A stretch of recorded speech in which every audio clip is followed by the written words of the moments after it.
shop. This video is very similar to the last one I did. This is a natural edge crotch bowl, but this one is walnut, and there are some pretty major, I think, pretty major differences in it. This bowl, I wanted a low side and a high side, which made it extremely out of balance and hard to turn, and also I wanted to work on my buffing techniques. As I just started buffing using the Minwax sealer, and this one I put a little beeswax on it. I'm going to take some pictures, and you guys hang in there, and I'm going to show you how I made this. Well, what you're looking at here is a big old walnut crotch. I'm going to make a bowl out of it, maybe two, maybe three. I'm not sure, I'm just so I had a little bit of a dilemma exactly, what to do with this. This thing is, it's in the neighborhood of right at, between 16 and about between 15 and 17 inches across. And the height of it is a neighborhood of usable about a foot. The one thing I noticed though, if you turn it over on its, let me get it right here a little bit more. Maybe, see, it's a whole lot thicker right here than it is on the other side. Well, let me get it around this way, maybe we can see it a little better. It's been out, well, it's not been outside, it's been sort of in my shed quite a while. Now, I'm sort of thinking, I'm not 100% sure, but I'm thinking about going out there with the chainsaw and cutting it something like, because this is narrow, sort of at an angle, something like this, Like, it's got an anchor seal on it. That's one reason it didn't want to mark real well. But that don't work either. But you can sort of thinking about, that, something like that this way. Of course, that's after. Get it back up, about to drop it on my foot. That's after I cut it. Well, I'm thinking like this right here, right there. Well, I'm working on a flat to put this faceplate on. And what I'm trying to do is I want the faceplate to sit in here level with this table. Now this table is level. Now, let me explain my rationale here. Believe it or not, there is always a method to my madness. It's going to be a natural edge bowl, hopefully. Some of this bark is really questionable, but as you know, I've dealt with questionable bark many a times. So, a lot of people, when they do a natural edge bowl, they try to get all the bark sort of like level, so that the top of the bowl runs sort of level.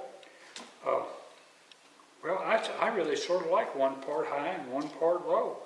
I think it gives the bowl of, some character that, if you got it on a table and you're putting fruit in it, that's going to be more of a background or something. So I'm going to get this faceplate level with the table. When I do that, I just put a level on right here, and then I take my chisel and mallet, until I get it to wherever direction is pretty level. I mean, it's still pretty out right here. This side is really still high. So I'm slowly whittling at it. Probably could do it a little better with a chainsaw, but I thought I'd do it this way for a while. Or I could, put a spacer under. But I'm not a fan of spacers either. So I'm going to, this is some sapwood right in here, maybe. But right in here, I gotta whittle that down a little bit more. So let me get after that a little while. And when I get it down level, I'll come back and we'll talk some more. All right. Well, I'm within 1/8 of a bubble that way. This way, probably 1/8 to a 16th. So, I think that's pretty good. I mean, I can whittle on it and get it exactly perfect, but I'm not sure that's that important. Okay, I'm ready to mount it on the lathe. I'm going to start off with a Beaver, but first I'm going to give the Beaver cutter a lick and promise on a diamond. I do that about every second or third bowl or whatever. I try not to let them get dull. I hit them a little bit, every once in a while. It just keeps them sharp. It's easier to keep them sharp like that than it is to let them get real dull, and then it's a lot of work, Sort of like my dad used to say. He'd say, when you're cutting wood, take a file on your chain about with every tank of gas, and it'll never be dull. Well, I think he's got a point there, so that's what we're doing here. So I'll do that in a second, and we'll get this dude mounted, and we'll commence to do something, even if it's wrong. I got this here for the time being, just for grins. Ain't no way that's going to come off or anything, but I don't know. Old habits die hard. Anyway, I'm going to use my trend today because me and Walmart, my God, Larry, me and Walnut do not get along good. I get along fine with Walmart. All right, let's try it. Let's see what we got here. Whirl it up, whirl it up, whirl it up, whirl it up. All right, it's a-coming. There we go. We are, where are you? 556. Bouncy, bouncy, back off. There you go. And we settled out at 602.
Well, it's the next day. You know how to tell when you're obsessed or hooked on wood turning? I'll tell you right now, it's when it's Easter Sunday and you're working on something and all your family's coming over for dinner and you're wishing they'd be late so you could work a little longer. The only time they're ever on time. Anyway, moving right along. Before I quit yesterday, I went ahead and used a fine sawdust on. This is real punky right in this area, and I use that fine sawdust I've showed you several dozen times. Comes out of a dust collector, and thin CA to fill these areas here and a couple little places around here and here. Right here it looks like there might be a little bark missing. I can probably fix that. And you can see places in here that I fixed. Anyway, I can't turn it off, and here's the reason. This thing is so bad out of balance, I can barely get a little over 500 RPM out of it before it starts shaking this almost 900-pound lathe around, so you know it's out of balance, which worries me about when I turn it around with a tenon. But anyway, what happens is, if you can't get your speed, and say my finger's a chisel, if I'm coming around here, well, I'm turning air at least half of it before I hit it again. And then, you're turning air in a couple more spots when you get out near the edge. And anytime you come around here and you're not going real fast and you hit air, the tendency is going to be for your chisel to move in just a little. And then when it comes around here, you're going to hit this and it's going to be lower than you want. So, it's going to, pop it or do something. Now, if you can go 1,000 RPM, well then this passes so quick that doesn't happen. But anyway, what I'm going to do is I'm not going to turn this out here. I'm going to use air sanders, power sanders, and get it down to where I want it. And that's what I'm going to do. And I'm going to sand this other part here a little bit, and then I'm going to come back and I'm going to make sort of a recessed tenon, if that makes sense to you. Because I want to leave this right here, but I'm going to come in with a tenon, and not real big. Then when I flip it around, I'm thinking very seriously about leaving a tower in the center, because I will need my tailstock on it for sure, because I just don't think I'm going to trust the tenon, because trust me, this thing is mega out of balance, and it's my fault, but there's a reason for it. I wanted that design. I wanted a low side and a high side. I could have very easily have cut the bottom off like this at this kind of angle here and had these relatively close, and it'd been out of balance, but not like it is now. So I've got my air tools ready. They're all sitting right over here. There you go. This is I got 4 different ones right here. Now, I used to build a lot of cars, so I ended up with a lot of air tools. This is a traditional DA, they call it. For the life of me, I can't think of what DA stands for now. Maybe it says right there. Yeah, it's a double action sander. Dual action sander. Okay, what that means is that you got a little deal here, you can flip it around and it makes it sort of wobble. Or you can flip it off and it just turns. This thing will make you a flat spot in a heartbeat, so I just use that for real roughing. Then I got the regular palm sander. It sort of goes everywhere. And right one, okay. Now start off with 80 grit on this one, and you got to keep it really moving or you make flat spots. And then here's this one has 220 on it. That's for your final deal. There's a little wheelie deal. That's like 400. So that's what we're going to do. So I'm going to flip it back over there, and you have to wear your mask for this because it'll be fine dust. You wear a filter on your breathing apparatus, so to speak, or you wear a full mask. I'm going to wear the trend mask. I'm getting used to it, so it doesn't bother me that bad anymore. So we're going to get on with this. I'm going to give you a little more better view here.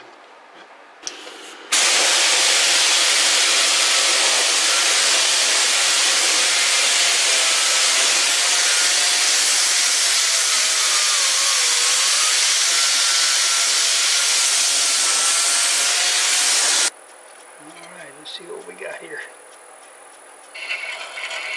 Way too big. Way too big. There we go. There you go. That'll work.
Let's see if it fits now.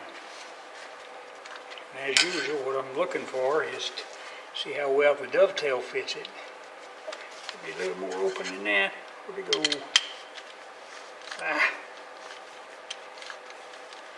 This is righty-tighty, lefty-loosey does not apply with one of these things. All right. Now come in here, and what I'm looking for is to see how perfect the dovetail fits. And it looks to me like it's going to be all right. It's going to be on a lot of strain, but I don't want to get it deeper than that. Okay, that'll work. And a couple little places I'm going to use sealer instead of CA glue. Just a couple little bitty places. I'm going to rub this in really good right there. Get it back fairly smooth now. There you go.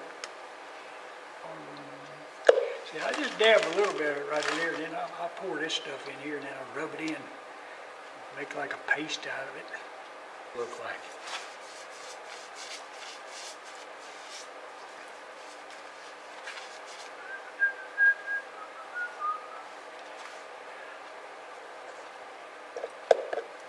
This is going to be beautiful. And I'm getting ready to flip this thing around. I've got my last coat of sealer on it. I haven't sanded it or steel wooled it yet. As most of my old subscribers know, I never finish the outside of a bowl before I hollow the inside. Because with hollowing the inside is when most things happen to you. So you've wasted materials and time. You know, if it comes off and cracks or whatever. Anyway, what I want to show you here, a couple things right here. I try to get that glare out of it. It's got a little bit of a glare. I don't know where it's coming from. But anyway, well, right here, this was really punky, and now it's really smooth. And also I want you to notice that the line between the bark and the heartwood right here is really solid and nice. Now, you know how I did that? I did that with that fine dust from the dust collector, and then on this I used CA glue and did it. But then I came back for the little minute holes and used the dust and sealer. And then I sanded it, and I used power tools because, like I showed you, this thing is so bad out of balance that it's almost impossible to do it in the round. And see, that's all smooth right there. It may not look like it in this video, but it is. And this is going to be a beautiful bowl. Has a lot of beautiful figure in it. I'm moving around here where you can see the bottom right here. And this really gives you some pretty figure right here. See, look at there. Now you come around here, and you're going to see the effects of the crotch right in this, a little bit more. Where to go? Right in this area right in here. Beautiful figure in here. And my plan is to leave the tenon in there. That's the reason it's sort of recessed in there, because I'm thinking that it might be sort of hazardous to try to cut it out of there because this thing's so bad out of balance. Now, after it's hollowed out, it may not be as bad, but right now I do good to get 600 RPM, and it's really hard to do good cutting at that slow speed. Especially on something this is seasoned wood right here, and it's pretty hard. So we're going to flip it around. I put my dot in there just in case you saw that. We're going to flip it around here and see right there. Isn't that pretty? Look at it there.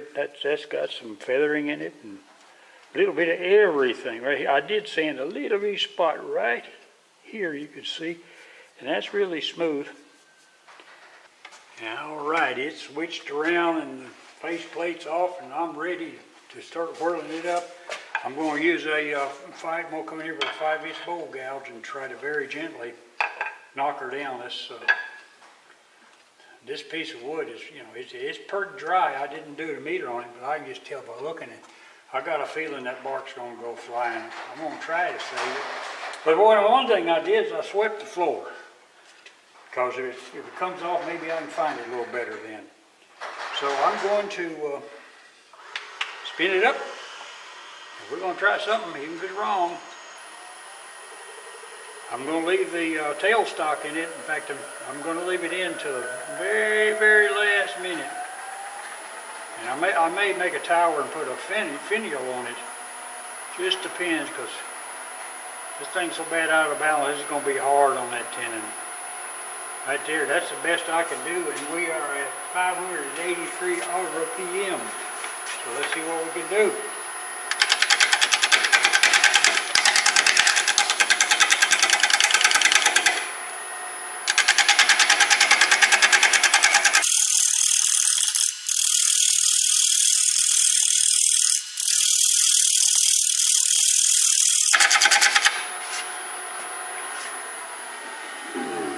We're going to take a quick look at it for grins. See what it's doing here. It looks like it's doing pretty good. That bark's still pretty solid.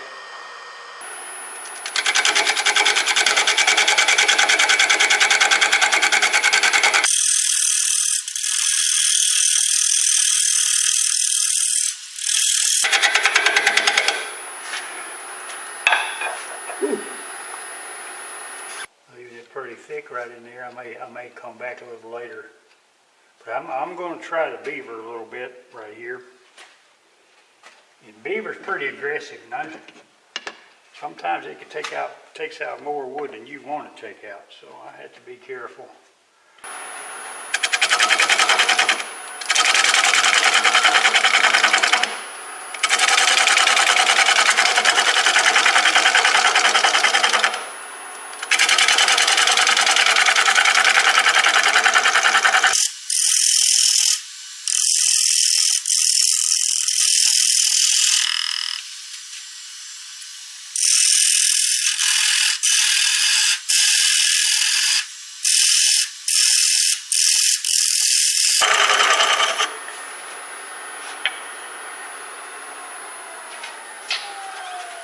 Ooh. There you can see now that the Beaver really cuts it a lot better.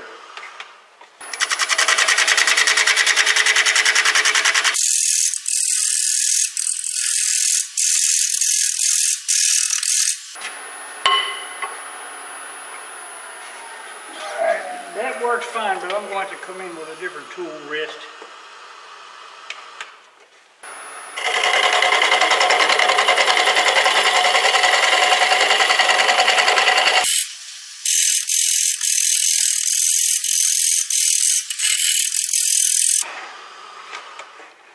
What I'm going to do now is I'm going to take the tailstock off. I don't know. I hope I'm not sorry. You'll see. Now the tailstock is just in the way. I just can't get in there. I need to come in at this kind of angle right here, and I just can't do it. It's going to be Beaver time.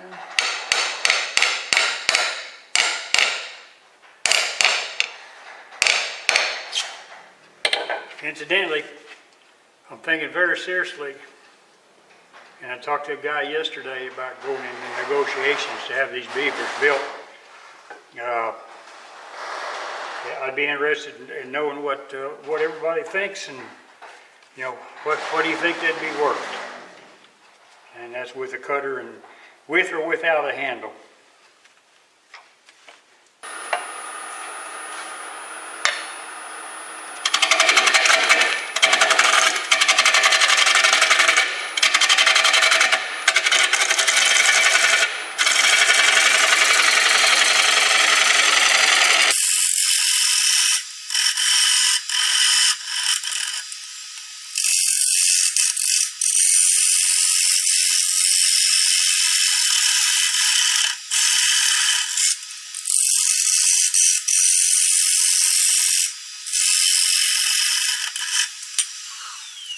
But you got to admit the Beaver cuts better. That Beaver will flat get with it, my friends, and get with it.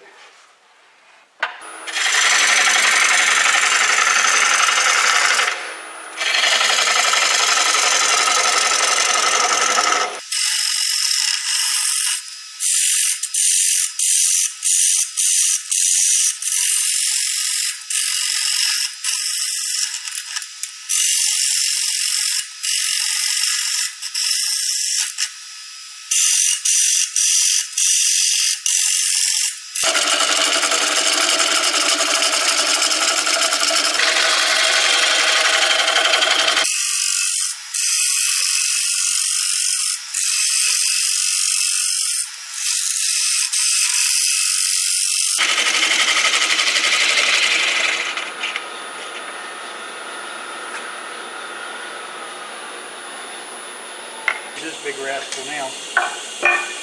It gives me a little more torque. What I'm going to do is I'm just going to come in right here. It's got a big old rippity-doo right here, and I'm going to come in here. Yeah, I'm right on center again. I'm going to come in here at sort of a shear angle like this and try to clean this out a little bit.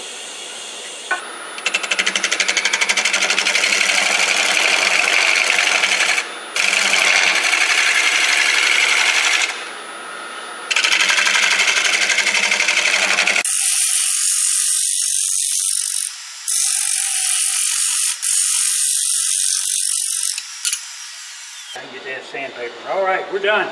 Can you see how punky this is right in here? That's the way the outside was. So what I'm going to do is I'm going to use this stuff again, and I'm going to put it in here, and I'm going to use CA first. Get it all in here, and then I'll coat it real good with CA.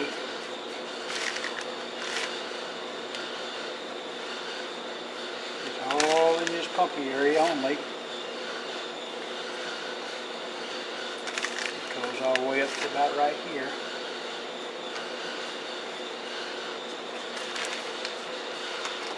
So we're going to use it. Don't do that, Larry. Shit. That was dumb. Stuff's so fine, you're getting your eyes in a heartbeat. Whew. My goodness. And I know better. Hole stopped up. Using CA glue is it does this right here. Of course the sealer is going to make it dark and it's not too visible, but it does that, and I don't like that. I've tried to put sealer and stuff in first and it still does it. I've seen some guys put wax in, it still does it. So I don't know.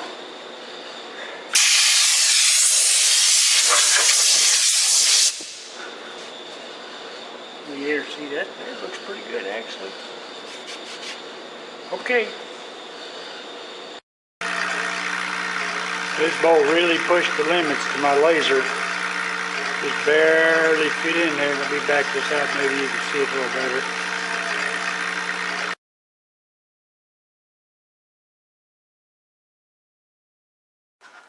Okay, I'm going to try to buff this thing. It's got about 4 coats of sealer on it.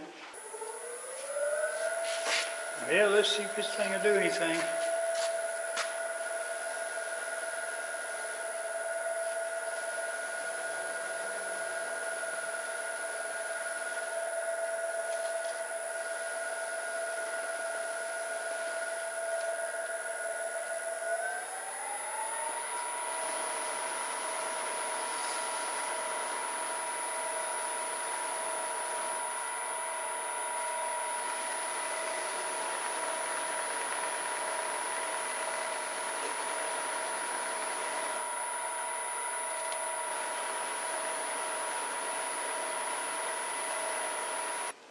But it looks nice, but it's not quite where I want to go with it yet.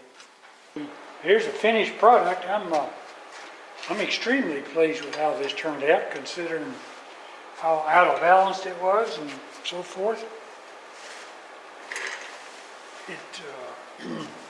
I could hardly ever turn it over about 500. Has some absolutely beautiful figure in it. See where the crotch was right here, all the figure. It's the bottom of it. I left the tenon on it on purpose because I got it pretty thin right in here. And is that one more cut that gets you, so I decided I would just leave it on here, and I did my engraving. Then I took some of that gold stuff that you rub in and rubbed it in the letters and cleaned it out, and I think it looks pretty nice. But look at the figuring in here. Look at all this. Now the other thing that I'm really proud of is using my sealer technique, which is one of the things I wanted to do. I wanted to work on my buffing and to see what the best way to do it was. So this thing it has really turned out smooth as glass on the outside. I'm going to try to get it here where you can, maybe the light's good enough where you can really see how smooth this is. I mean, it is like, right here you can get a nice view of it.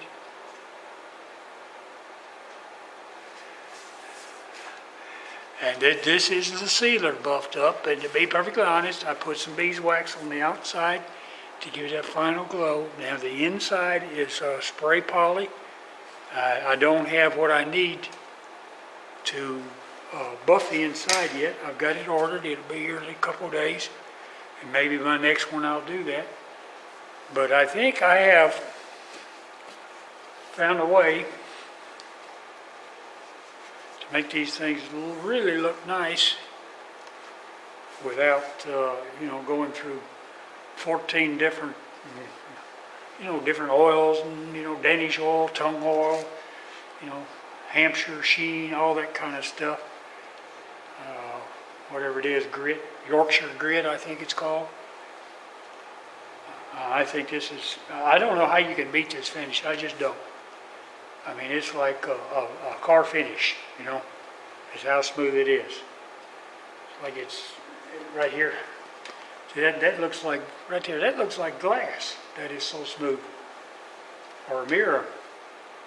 It does fingerprint. I got to maybe figure out what to do about it. Anyway, there it is. I'll take some stills and put on the end of it. But I'm pleased with it, very pleased with it. I'm going to give this to my daughter-in-law.